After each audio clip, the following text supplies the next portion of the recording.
Action and interviews from day two of the U.S. Open, straight ahead on this edition of The Race Report.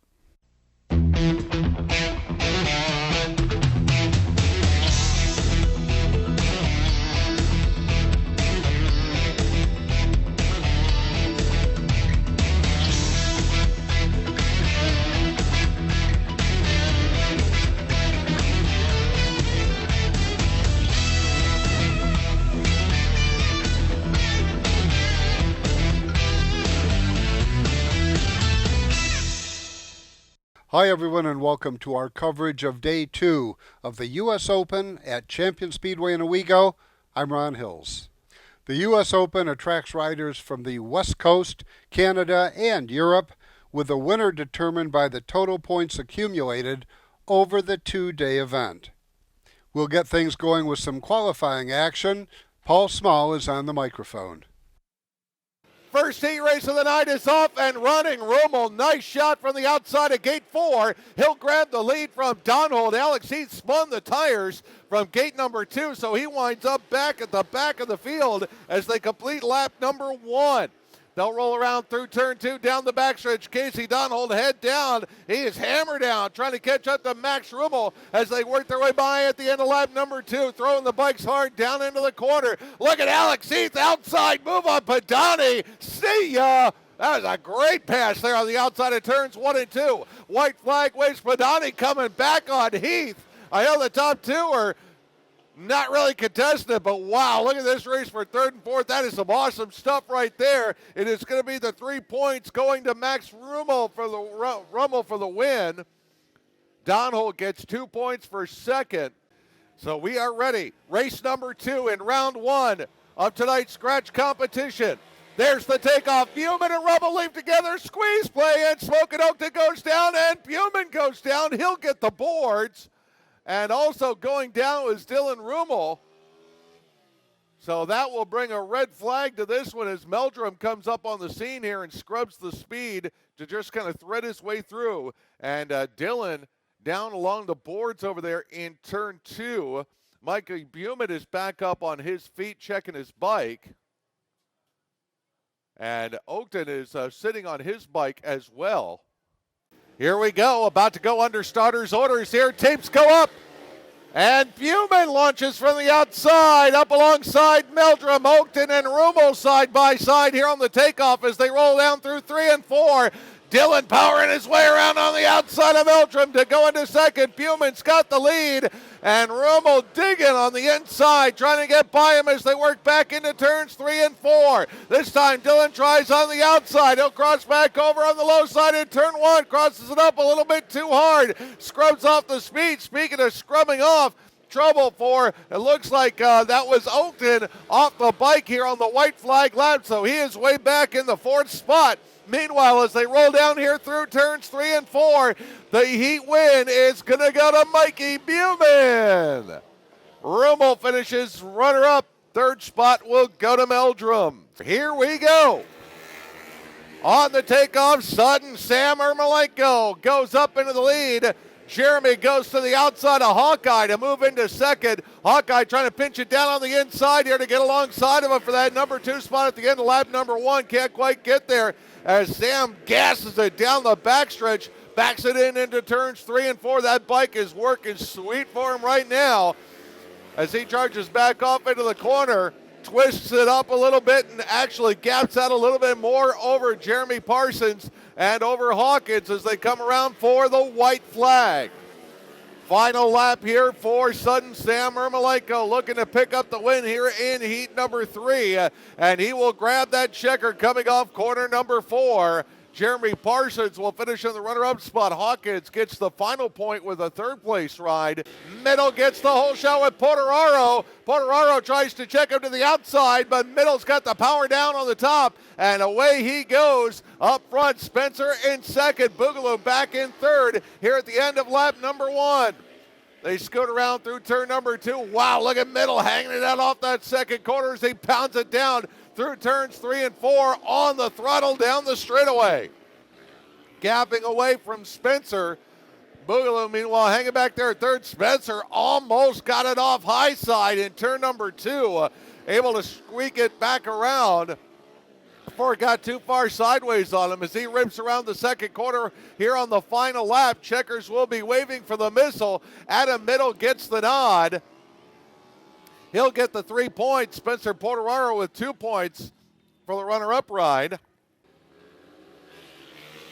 And it's Richards with the whole shot from the outside as he pushes out into turn number 2. Side-by-side race for second. Look at Buford going around the outside of Mean Gene to take over the number 2 spot here at the end of lap number 1. Harmon lets that bike roll free and bounces through turn number 2 as he chases after Richards. Richards backs it down here through turn number 4, squeaks across the finish line here at the end of lap number 2. The battle's going to be on now for that final point between Monsignor and Garlinghouse on the number 65 as they roll around here to the white flag. Buford with a little problem there that time off turn number 4 as they scoot around through 2 and down the backstretch for the final time. They'll work their way down here through turn number 4. The win goes to Richards. Second spot to Buford. Jerry Harmon. Third spot goes to Bonsignor. Fourth to Garlinghouse. So that's 3 points for Richards, 2 for Buford. More from Champion Speedway when the race report returns. You're watching the Race Report on Fox 40.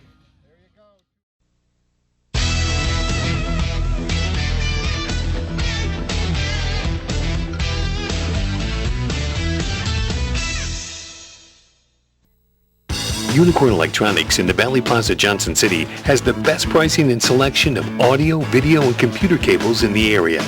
Don't spend a fortune on that HDMI cable for your new HD TV or Blu-ray player. Unicorn Electronics has quality cables in the lengths you need at a price you can afford. Expanding your network, Unicorn has the patch cables and accessories to make it happen. When you need to connect, think Unicorn Electronics in the Valley Plaza, Johnson City. 30 years of satisfied customers. That's the proud history of Brush and Pallet Auto in Candor. We have a large selection of cars, trucks, and SUVs. Here is this week's Car of the Week.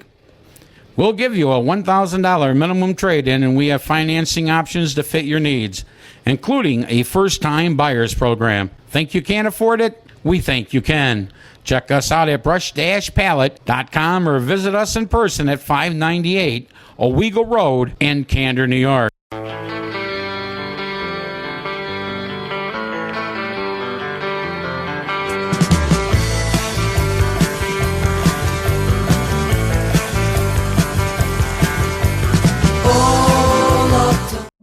Satico's Catholic Shop on Endicott's Washington Avenue has offered our Catholic community the finest selection of religious gifts, holy medals, rosaries, statues, and more. Visit Satico's Catholic Shop, Washington Avenue, Endicott. 98.1 The Hawk, number 1 for 20 in a row. This is Jason Aldean. Hot new country. This is Luke Brown. And kiss tomorrow goodbye. This is Charles, Dave, and Hillary. and we are Lady Annabella. And I don't know why you don't take me downtown anymore. Binghamton's Hot New Country. This is Carrie Underwood. Every tear soaked whiskey, memory blown away. Binghamton's Hot New Country. 98.1 The Hawk. Welcome back to the Race Report. BMX racing has returned to Champion Speedway thanks to the efforts of Rick and Margaret Decker. Here's Matt Hornick. Okay, we're here at Champion Speedway during the 2015 U.S. Opens, and we're talking right now to Rick and Margaret Decker. They are the new owners of Champion Speedway BMX, and it's sanctioned by the USA BMX organization. And tell us a little about what we're doing here. Every Sunday we run our races until it snows or gets too cold. But USA BMX is our sanctioning body, and we've reopened this track, and so yeah, we're having a good time. We race with our kids, and Rick and I race, and we want to bring more kids, adults. From as soon as you can balance on a bike, you can race. Yeah, and I noticed we've got some people from our age bracket riding in this. How long have you been involved with this? I've been recently racing about 5 years. I originally started it when I was 15 years old, and then came back to it when I got my son into racing. I couldn't just tell him what to do. I had to show him. And what other tracks have you raced at with your children and yourself? We've been all over the country racing at tracks.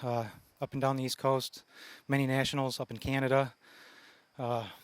We went to a conference in San Diego, raced at a track out there while we were out there. Borrowed a bike and borrowed some shoes. That's kind of how a lot of these tracks operate. The people are just so generous, and it's a big family affair. Yeah, it does seem like it's a big family affair. And now, how many children do you guys have racing? We have 4 children and 3 of them race. Okay, great. And so what methods can people use to get in touch with you guys? Through Facebook, our email, championbmx.com, and USA BMX website. You can look up New York racetracks and look up Champion BMX, and also our Facebook, Champion Speedway BMX. Okay, now how many different classes do we have? We've seen several different heats here. How many different classes? Is it age group related? Tell me about that. You can race different bikes. You can race a 20-inch smaller wheel bike, or you can race a 24-inch bike or larger. Some people race mountain bikes on the tracks. And then when you start, you're in the novice class, and after you win 20 races, then you work up into an intermediate class, and then we have the cruiser classes. You can race in a girls class, and then you can race in the boys class. So it's at all different levels, and there's more and more women coming into the sport and racing too. So it really has developed. We're certified coaches now with USA BMX. So we really think it's important for you to try it out. You wouldn't go into soccer or football without practicing. You don't just run out on the field. So USA BMX has a first 10 weeks program. So we're going to be reaching out into the school districts now and getting some coaching programs going and really bringing kids into the sport and showing them how to ride before they go out onto the track. Okay, and what's it going to cost a person to get into a basic bike like you've got here? We offer a one-day membership, which is free. Then they offer a 30-day membership, which I believe is $30, and then a one-year membership is $60. Once you reach the membership, the $60 membership, your races generally run between $7 and $12, depending on the track and the prize. Our races are $7 for a ribbon, $10 for stamps. The stamps you use to buy bike parts, and some racetracks you're allowed to use them in order to pay for your entry fees. The age limits are there are no real age limits. If you can balance on a bike, you can ride a Strider. We had our first son riding at about 2 years old when he started riding his two-wheeler on, a pedal bike on the track. And there's racers out there that I've seen up to 80 years old. And I see what type of. It looks like you have some sponsors on your suit here. Is there national sponsors? Do you have local sponsors? When we want riders to try it out for the first time, we want you just to come with a bike and a helmet, and then as you develop, we started our own team. So these, our kids are in Civil Air Patrol, Rick's a fireman, I'm a nurse, so that's what we put on our jerseys. We keep it pretty simple, when we had these made, so that when we go out to the nationals, that's how we recognize ourselves. But we want a helmet and we want a bike that works. We take the pegs off the bike so that when you fall, you don't chew up the dirt, but that's all it really takes is a bike and a helmet, long sleeves and long pants, and we keep it pretty simple when you start out here. And then because we travel so much and this is what we do, then you see some of the bigger teams that get sponsors, and they might be at a national level, but that's really when you get more advanced into the expert levels, and then you get the bike shop and the trophy teams, and that's eventually if there's riders that want to work up to that level, then we'll help them get there. But right now we really appreciate this track so much because it helps the new riders learn, and that's what helps foster the growth of the sport. Okay, now, if somebody wants to get involved in racing here at Champion BMX, give us some more information on, times and so forth. Registration will be every Sunday from 1 o'clock until 2 o'clock until we can no longer race because of snow or inclement weather. You can reach us on Facebook at Champion Speedway BMX. BMX racing spans a wide range of ages, and there's a class for everyone to compete in. We're here with Deemer and Garrison, and they're some of the participants here at the Champion BMX Park. Deemer, tell us a little bit about what you're doing. As you see, basically, I love riding bikes. My dad first taught me to ride bikes at Oxenangle Park. It was a little Huffy that I learned to ride on. And when basically I started at this track, going over the jumps, and this basically half of the time the kids actually imagine themselves going through as motorcycle riders. Okay, great. And you've got quite a good bit of gear here. And what other tracks have you ridden at? Champion Speedway, Tri-City, one in Cedar, one in Bridgewater. I can't remember the name. CNY. Canada and Kingston. Wow, so you've got a lot of tracks under your belt then. Okay, now how about you? What class do you ride in? I ride in Expert, 9 Expert, and that is the third highest level. The 3 levels of riding are, the 5 levels are Girl, Novice, Intermediate, and Expert, and Pro. And right now I'm an Expert. And the way that you become a Pro is you have to be 16 and older and sign up. And with a Expert, you have to have 25 wins. And for an Intermediate, you have to have 15 wins. And for a Novice, you have to have 10 wins. And when you're a girl, you start out as a Novice. When you win 10, that's when you become a girl. And girls don't become Pro. They don't become Experts or Intermediates. They can become Pros, but that's pretty much how the way of classes work. More from Champion Speedway when the race report continues. You're watching the Race Report on Fox 40.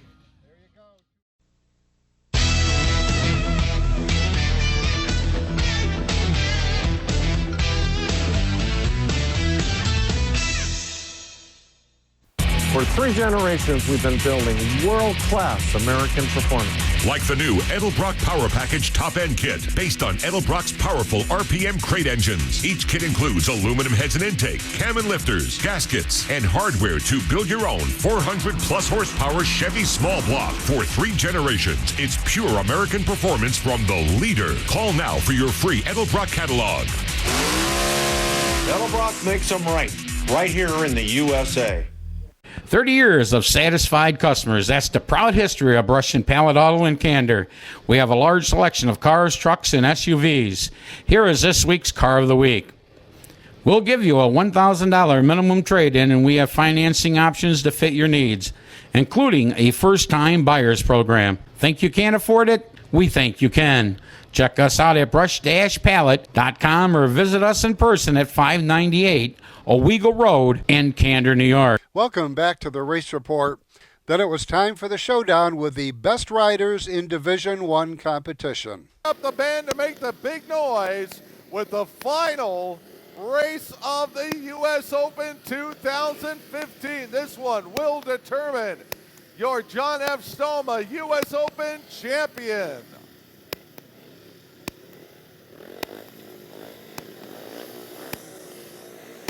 Ready for the tapes to go up. Here we go.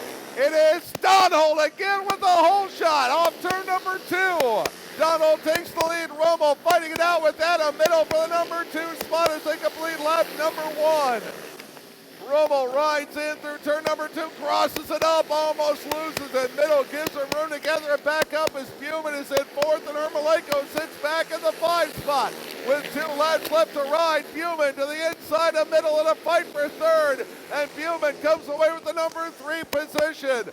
White flag will wave this time. Final lap of the U.S. Open for 2015. Casey Donald rolls it into turn number 3. Dylan Rummel tries to push to the inside, but Donald sweeps all 4 legs of the U.S. Open. And ladies and gentlemen, that makes it official. With a perfect score in the 4-leg final, he is your 2015 John F. Stoma U.S. Open champion, Casey Donald.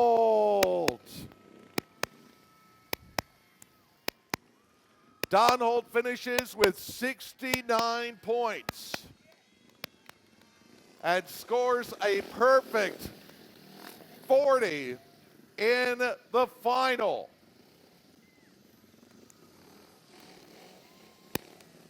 And ladies and gentlemen, it is the first time in 13 years that an East Coast rider has grabbed the U.S. Open Championship. The last one to do it was Cam Rafferty in 2002. And yep, we got to get the toss going for Casey as your 2015 U.S. Open champion. When the points were totaled, Dylan Rummel was number 3 on the podium. We tried to persevere. We had a little bit of a mechanical issue. I mean, in that final, I ended up hopping on my brother's bike, and that bike went kind of bad. So then we hopped on Rick Richards' bike. That one ended up working out, and then the bike that I was riding in the beginning of the night also went kind of bad there too. So I mean, definitely a little bit of issues there. But I mean, the track was rough, but it wasn't too bad, so it was definitely raceable, and I mean, it was fun. It was sweet. Well, third place after all those mechanicals has to be pretty rewarding. Yeah, no, I'm stoked on it. I'm stoked. Okay, great. Hey, thank you for taking your time with us, and good luck, and we'll hope to see you next year. Yeah, thank you very much. Finishing second was former world champion Sudden Sam Ermolenko. Our second place finisher of a great weekend of racing. Sam, talk us through the races tonight. Well, it was pretty. The locals are very, very hot. You know, they race this racetrack all the time, so they got the good setup, and plus, you know, they got good equipment because they know what they're doing around this local circuit. And yeah, I thought the track was good. A little bit demanding towards the end, a little bit risky at some points, but overall it was good. Yeah, there were quite a few incidents, right? Okay, I can't remember. Were you involved in any of those? Just one towards the end, but nothing. Just got bumped and went down. My mission was to come here and, you know, do the best I could do on the equipment which was loaned to me to be racing here tonight, which makes a difference sometimes on keeping the consistency going. But overall, I didn't get hurt. Now, you've been here to this track at Champion Speedway before, haven't you? This is my third time attempting to try to win the U.S. Open Championship, and I've been runner-up all 3 times. Well, hopefully you'll be back next year, and that'll be your year. Well, I am of a ripe age where I really shouldn't be here. And so if you know, I just toned it down a little bit towards the end, and, you know, well, the locals got me. Well, I'll tell you, you provided us with some great racing, and we love to see it. Hopefully you'll be back here next year. All right, I'm glad you enjoyed it. See you later. After more than a decade of trying, Casey Donhold stood atop the U.S. Open champions podium. Yeah, it's taken me 15 years of trying to get it, and it's just everything fell in place. It was wonderful. I have a great team, and all my sponsors are fabulous. Right, and, you know, you can't do it without your sponsors. Who do you want to help thank? First of all, Tony Polito gives me a bike to ride. Josh Carr, my teammate Mike Buman, Roger Roberts, Josh Carr, Joel Parsons, and Merle Craven. They've all been a great help. It was a team effort this weekend. And my family, All Balls Racing, Stefan especially. And it's a team effort, and really glad we can get a win. It's the first time in 13 years we've kept it on the East Coast. That's great. That's great. And, you know, tell us about the racing this weekend in general. I mean, we talked to you a little earlier, and, you know, it was all out all day today. Yeah, my first couple of heats didn't go as planned, but I just kept calm, and we were able to get a couple wins, and somehow I was able to get all 4 wins in the last 4 mains.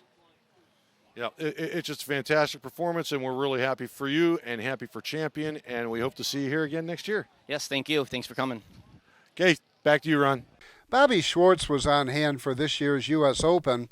Schwartz began riding at Champion Speedway during the peak of Speedway motorcycle racing's popularity.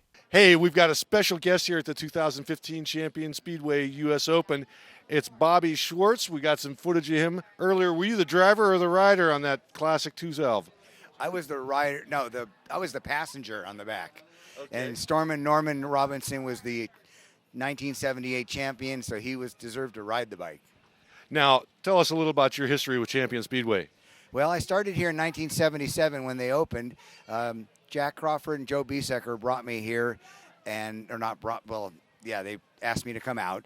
And it ended up that night I rode like 4 or 5 different bikes in the 4 finals. It was a Melee bike from Corona, California. Actually, he made that engine in his own bike, and it was very hard work to do that with so many bikes to ride. Every race I was on a different one or fixing the other one. But it was a great time for me. I was 22 years old. I'm 59 now, so it was a long time ago. And then I came back in 78, and Norman Robinson beat me fair and square, and I had a few crashes in those final races and actually bent my thumb back and had to have surgery when I got home.